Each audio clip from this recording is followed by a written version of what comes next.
What's up, everybody? Welcome to Moonrunner City. I'm Chris. Welcome back to the channel. Today's video, we're going to be looking at the Tron series.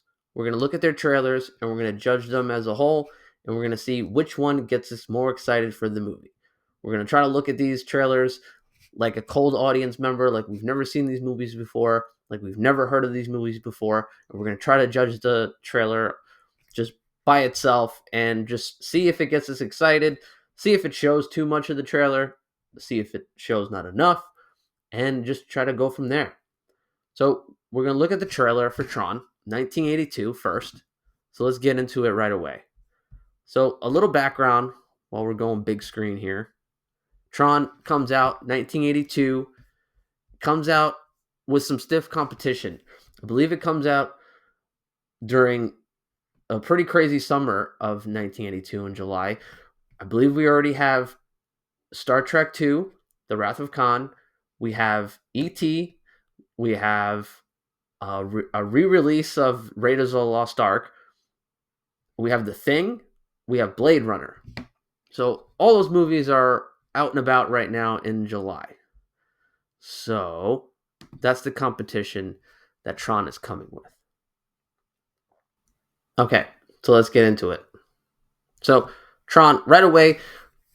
So the movie has to pretty much get its audience like really on board onto this new idea of computer and CGI and live action all blended in, and it's gotta all do it all in pretty short time. So let's see if it does it convincingly. An extension of the human intellect.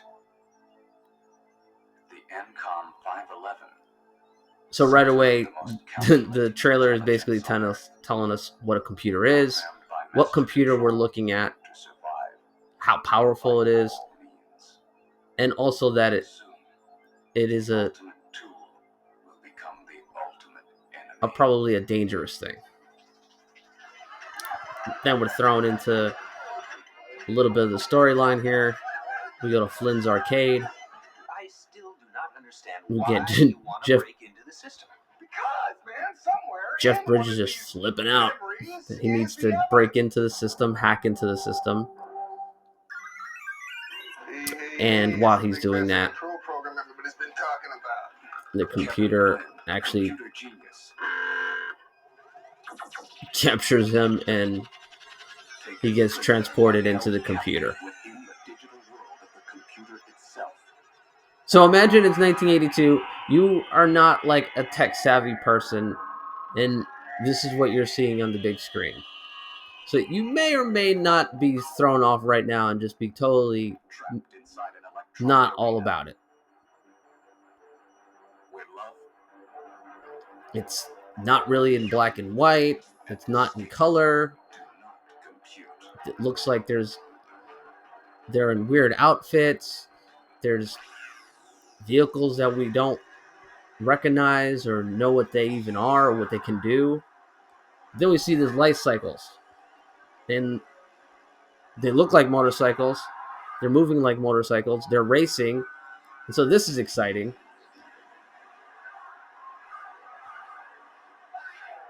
In hindsight, it does look like they're showing us a little bit too much of the movie. A little bit too much of the light cycle chase. But they really have to sell the movie and get everybody going. And so showing like the biggest key moments from the film isn't something that's foreign to movie trailers. And then we get this great pullout from the logo, and we get what is basically a CGI grid.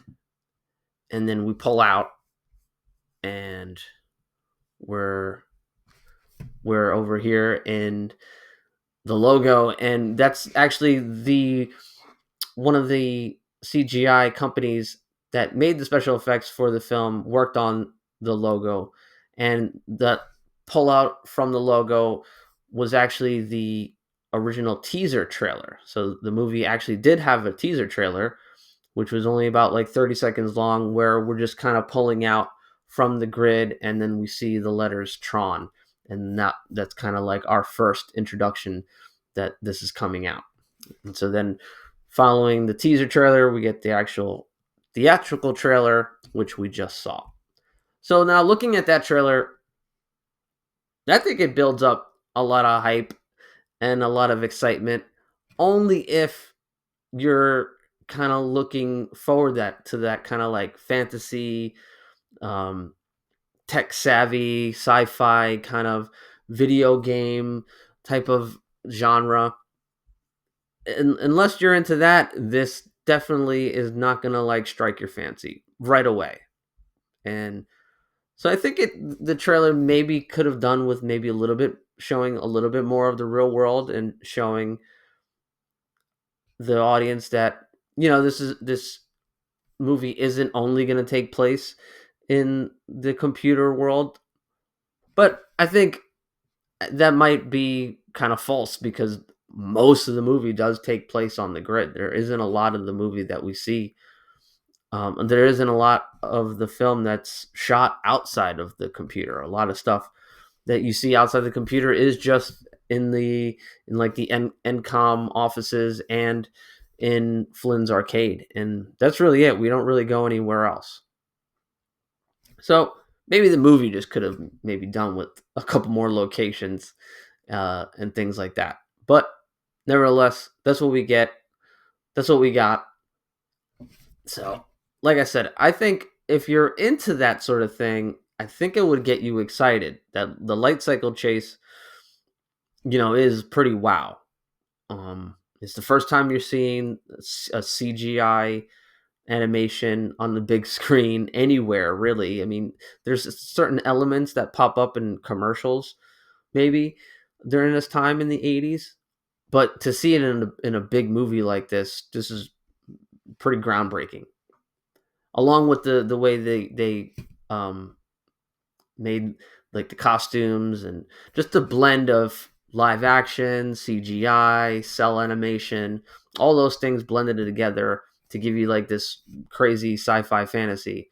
This is only really something that is kind of aiming towards a specific audience, but a specific audience that is growing during this time. There is a big boom of sci-fi movies and sci-fi stories, and the audiences are going.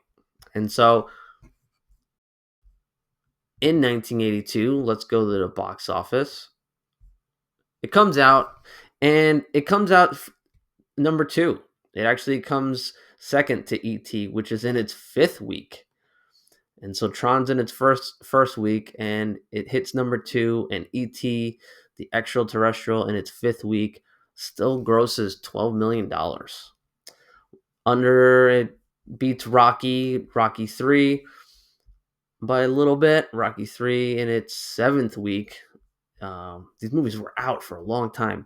In its seventh week is number 3 and made $4 million. And under that, we got Firefox. Like I said, Star Trek was out during this time for about a month and a half.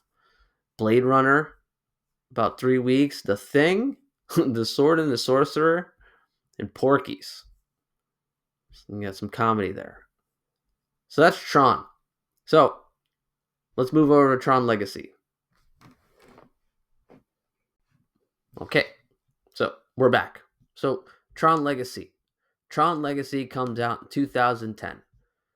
So in 2010, Tron Legacy comes out, and we first get a Comic-Con trailer released, like a teaser trailer released, which was a scene that wasn't even in the movie. It was just basically a light cycle chase and between two characters, and then at the end, one of the characters is revealed to be Jeff Bridges's Clue. And we see Clue, and we also see Jeff Bridges, and we see the de-aging CGI effect on full display on in the reveal when he opens his mask at the end of the trailer. And it's a little jarring because it's just not very good. And in Tron Legacy, it's early days of the de-aging techniques and effects, And so they're just not really there yet, and so it still looks a little rubbery and wobbly, and it's just not. It just doesn't really hold up that well for very long on the big screen. And so we get our first look at it, and it's a little rough when we first see it. But then we get the actual full trailer, and let's see how much better that is. So right away, the trailer opens up. We get the original Disney logo, but then it kind of changes into a blue kind of. It doesn't even really change there, huh? I always thought it just goes blue. I always thought the logo went digital and then goes blue. I tell you first, right? So we're seeing that our character is going to be the son of our main character from the first movie. So the number's been disconnected for 20 years. 2 nights before he disappeared, We're being shown he said he was about to change everything. and told kind of the story, what's how the stories get set up, who the characters are. We already know Alan's character from the first one. We're seeing that this connects to the first movie.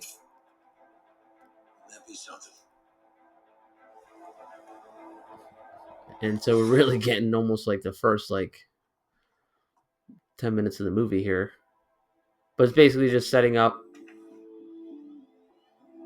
how we get into this computer grid world. Which if you're an audience member and you don't know anything about Tron or the original Tron movie, you'd have to be explained this.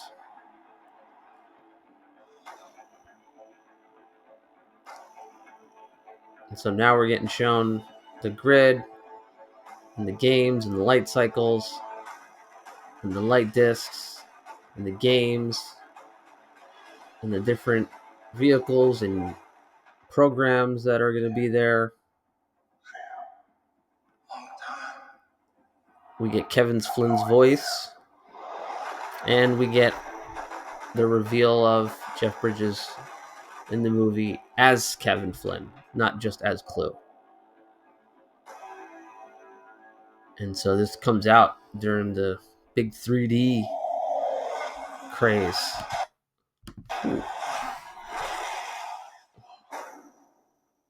Oh, that's cool.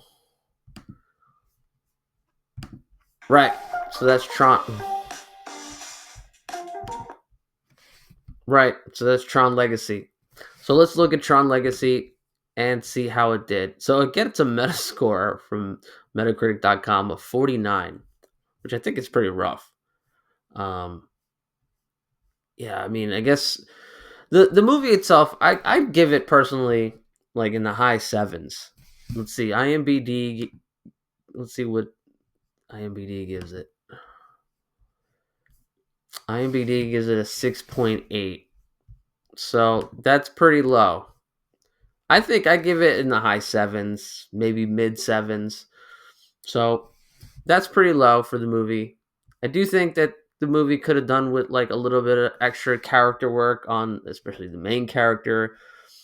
I think that some of the CGI from the Clue character is a little off and kind of pulls you out of the movie. And that being the main villain and antagonist of the film, I think hurts the final act. See, I just saw another preview here of Tron, and then that's when we get the digital version of the Disney logo where it gets digitized and the Tron kind of look. So that's Tron Legacy. Let's look at the box office of Tron and see if it got people into the theaters. It looks like it came out number 1 that week. Let's go see. It comes out in December. Its competition is Yogi Bear, from Warner Brothers. Chronicles of Narnia is in its second week. The Voyager of the Dawn Trader. The Fighter is out. Tangled is out. Been out. The Tourist. Wow, there's not a lot out. We got Harry Potter's out here. And due date. Yeah. So Tron Legacy doesn't have a lot of competition. Not really. Maybe Chronicles of Narnia, you could say that's some competition there. But they're two very different kind of genres of movies. So they're not really kind of after each other's audience in that way.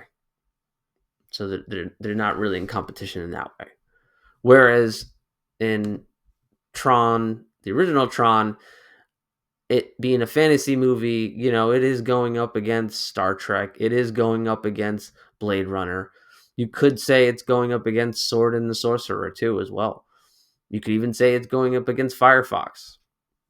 So all these movies are kind of big action adventure movies that are in like the fantasy realm. So, and Sword and Sorcerer is, I think, an anime. Is this what I'm thinking it is? Yeah. So that's an animation picture. So the original Tron had a lot of competition and ends up getting number 2 that weekend underneath E.T. So that's not bad for Tron, the original Tron. Tron Legacy has a harder time. So let's talk about Tron Ares. Okay. So let's get into Tron Ares. So let's go big screen. Let's go back. All right. Tron Ares. Since time began, So right away we get a recognizer. Man has gazed at the stars and he has wondered, Coming into the city. am I So alone? we're seeing that the Tron world is stepping into our world. So much talk of AI and Oh, we get a nice crash zoom into the computer, which is reminiscent of the first slow zoom that we get in the first Tron trailer. Well, folks, we're not going there. They are coming here. So here we're getting I would like you to meet Ares. We're getting Jared Leto as Ares. He's biblically strong, We're getting Evan Peters lightning fast, as our antagonist, we believe. and if he is struck down He is a on the Dillinger. He is like the son of the battlefield, I will simply David make Warner him characters in the first Tron, who is the antagonist in the first Tron. Think you're in control of this. You're not. Got Gillian Anderson. Looks like she's Evan Peters' mom. And it looks like maybe things have gone out of his control. And Tron Ares, I'm looking for something. not sure if he's in control or if he's just gone rogue from everybody. Something I do not understand. It says he's looking for something. What is he looking for? Is he looking for Olivia Wilde's character? Is he looking for an ISO? Malfunctioning program that wants to live. We get Jeff Bridges back. Why that? Seeing him in a different looking Feeling grid, it fascinating. looks like. Some more Tron vehicles up against actual vehicles in our world. You get like the big oh shit moment here. Very cool. And we get the music from Nine Inch Nails. And they even tell us that we're getting music from Nine Inch Nails. So that's coming out. The ads right after the trailer, That one was really quick. Okay, so there we got Tron Ares. That was cool. That was a lot of... We see a lot of stuff there. And we get a lot. It seems like the movie goes to a lot of places where, okay, so let's look at all these trailers.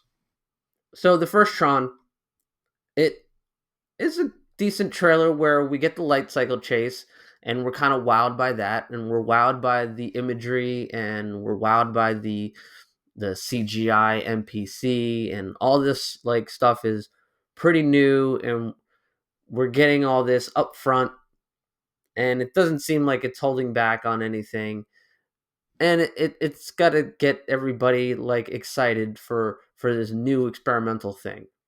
And in that sense, I think it's doing a good job. I think it shows in the numbers that it did a good job. It looks like people were interested and went out to go see it.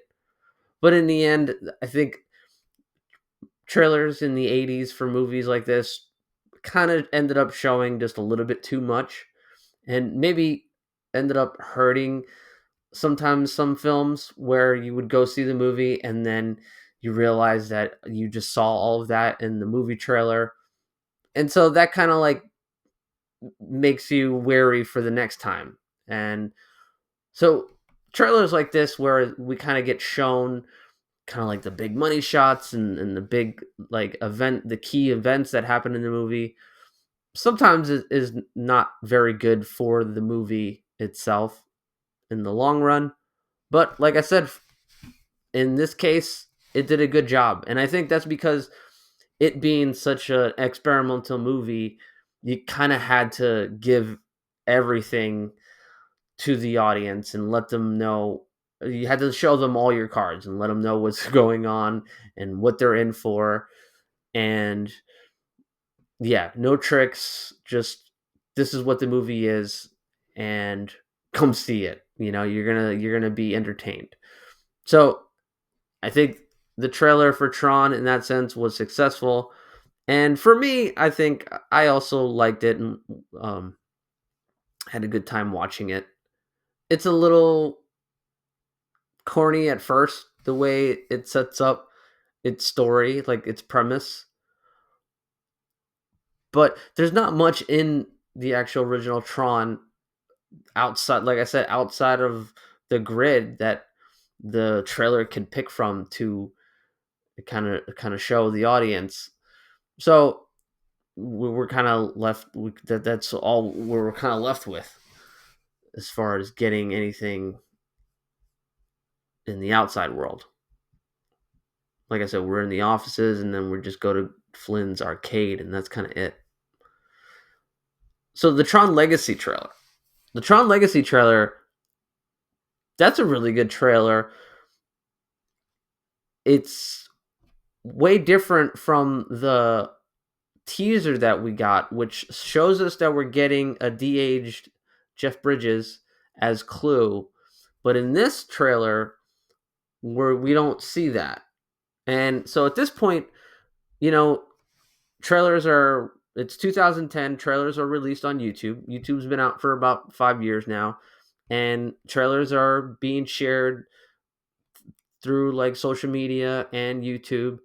And this is like one of the like big ones that gets released like the same day as it got shown in Comic-Con. And so it gets dropped right away, and like I said, the trailer is just this really long. Let's see if we could take a look at it. Let's see here. Tron Legacy teaser Comic-Con. All right, it's a little bonus. All right. Yeah, a little bonus for you guys. Let's go big screen. Let's check out the teaser. Okay, so like I said, the Tron Legacy trailer, I think does like get you excited for the movie. It shows you a lot of like all the vehicles that we're gonna get. You know, all the like little Easter eggs from the original Tron. It's setting it up that it is in continuity in the same universe. It's showing you that our main character is the son of our main character from the first movie. And so it's showing us that, don't worry, this movie is not a reboot. It is a sequel. And it is going to show you some familiar things that you guys have been waiting for. And so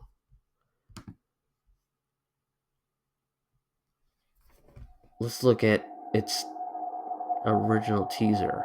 See, there the Disney logo goes blue.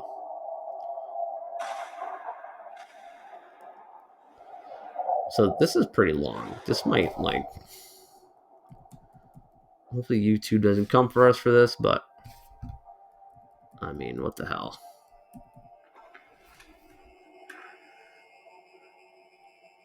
So right away we get what looks like CGI,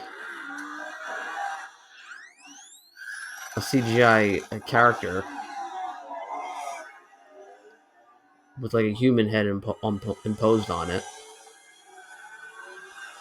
And then we get like this light cycle chase. And so we're seeing the new light cycles. We're seeing the light ribbon. We're seeing the grid and kind of the look and style of it. How it's got like these different levels. Things are like transparent and you can see through everything.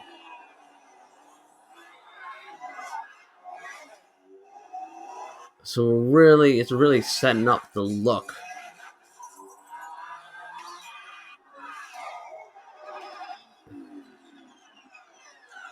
And you're getting a lot of, I mean, this is already pretty long. We got a minute 32 here. This is kind of reminiscent of light cycle chase in the first movie where we're going down the tunnel.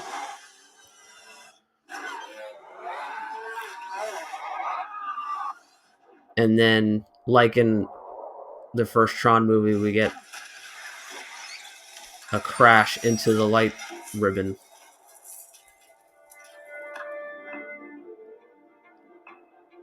And then, I don't remember this. Jeff Bridges awakes. Okay, and then, okay, yes, I remember this now. So Jeff Bridges is kind of looking upon the grid and sees his creation Clue. And so this is making us aware that Clue's in charge. See, it looked okay there because it's behind the glass. But when we get into the movie, not so much. Okay, so that was the teaser trailer. So that's really cool. That gets you pumped.